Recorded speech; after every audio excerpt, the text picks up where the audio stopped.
Kalau kita boleh kembali ke zaman dulu, transaksi negosiasi itu pada dasarnya adalah transaksi di luar bursa atau over the counter, yang kemudian dimasukkan sebagai bagian dari pasar yang ada di Bursa Efek Indonesia menjadi pasar negosiasi.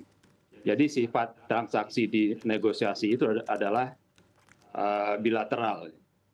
Jadi antara dua pihak yang sepakat jual beli saham dalam jumlah tertentu pada harga tertentu, kemudian transaksi itu dicatatkan di bursa.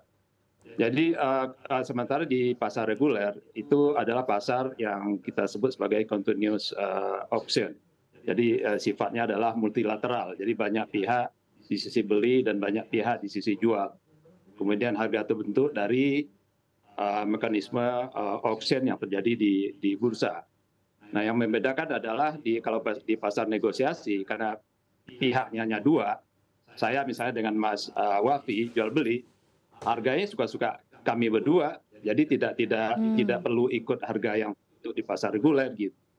Jadi sementara di pasar reguler harganya memang dibentuk oleh mekanisme penawaran dan penjualan yang penawaran atau pembelian yang terjadi di pasar reguler. Jadi kalau kita lihat uh, harga yang dinegosiasi pasti harga yang tidak merepresentasikan harga-harga yang terjadi di pasar yang seharusnya. Karena cuma dua belah pihak. Saya bisa sepakat dengan Mas Wafi, ya tergantung kita sepakatnya di harga berapa gitu. Jadi tidak bisa dijadikan acuan harga untuk saham yang terjadi di pasar reguler, Sabrina. Baik. Baik, jadi itu sedikit elaborasinya ya Pak ya tentang perbedaan tentunya pasar negosiasi dan pasar reguler. Menanggapi apa yang tadi sudah disampaikan oleh Pak Hamdi, Mas Wafi. Apa sebenarnya Mhm. utamanya jika akhirnya nanti para pelaku pasar menggunakan transaksi over the counter atau pasar negosiasi, dan sebenarnya kalau kita lihat transaksi yang sudah tercapai ini kan di 6,41 triliun ini, indikasi mengapa harus bertransaksi di pasar negosiasi itu menurut hemat pandang Anda seperti apa, Mas Wafi? Iya, sebenarnya kan untuk pasar negosiasi itu difasilitasi untuk 2 jenis, transaksi ya Mbak Safrina. Jadi yang pertama adalah untuk yang outlot, jadi yang, investor-investor yang mungkin memiliki sahamnya di bawah satu lot sehingga kan nggak bisa dijual atau ditransaksikan di pasar reguler. Dan yang kedua adalah investor yang ingin melakukan block sale. Block sale itu yaitu tadi mungkin transaksi yang sangat-sangat besar sekali, Hmm. tapi mungkin lebih sangat private dan tadi ya seperti Pak Hamdi bilang bahwa ini memang hanya berkaitan antar dua belah pihak langsung.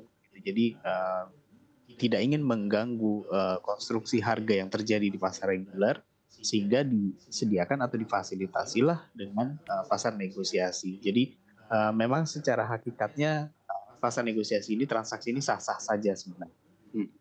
Jadi memang sah-sah saja, namun memang tidak sereguler apa yang terjadi di pasar biasa, di pasar reguler ya Pak. Dalam hal ini dengan ada transaksi sebesar 6,41 triliun kemarin yang kita lihat, dan ini seiring dengan Mhm. imbas IHSG yang memang terguncang dengan adanya diterpa isu krisis perbankan di Amerika Serikat. Anda melihatnya transaksi yang besar di pasar negosiasi ini awam atau memang sudah terprediksi atau seperti apa Mas Wafi? Tentunya untuk edukasi juga kepada para audiens. Mhm.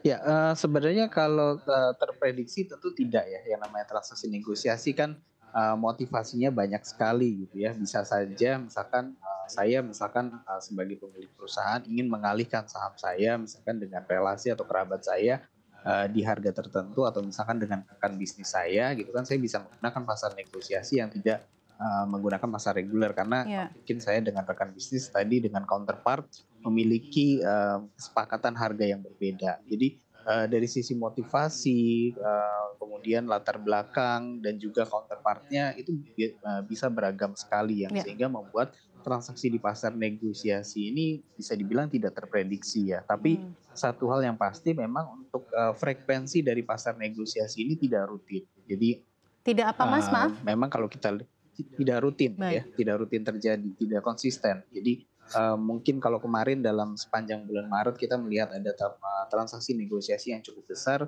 dan kebetulan momentumnya mungkin pas dengan, koreksi IHSG yang cukup dalam Mmm. ya dan saya rasa itu, tidak, kecil kemungkinan akan kembali berulang di waktu mendatang ya. Meskipun nanti misalkan IHSG katakanlah mengalami koreksi yang kurang lebih sama lagi. Baik, terima kasih banyak. Mungkin saya bisa Baik, tambahkan terima ya, kasih Mas Frida. Wafid. Pak Hamdi sendiri menanggapinya seperti apa? Karena kan seperti yang tadi juga sudah disampaikan oleh Pak Hamdi sendiri. Sebenarnya kan transaksinya ini besar, bahkan juga kita mencatat datanya di 6,41 triliun dan tentunya bertemunya over the counter di luar harga pasar. Nah ini mungkin pertanyaannya straightforward saja. Apakah benar bahwa segala sesuatu transaksi yang terjadi di pasar negosiasi ini bisa kita sebut menjadi ajang untuk menggoreng-goreng saham tertentu? Tanggapan Anda seperti apa, Pak Hamdi? Sabrina, tadi sudah dijelaskan oleh Mas Wafi ya.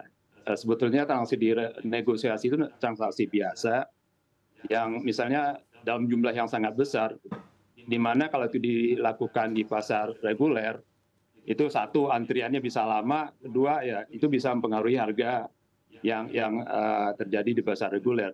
Jadi kalau dikatakan pasar negosiasi untuk goreng saham, sama sekali itu tidak benar, Sabrina. Karena harga yang terbentuk di pasar negosiasi tidak bisa dijadikan acuan. Jadi mau harga berapapun terserah. Market tidak melihat harga yang terjadi di pasar negosiasi. Jadi goreng-goreng itu tidak terjadi di pasar negosiasi. Sama sekali itu salah saya kira.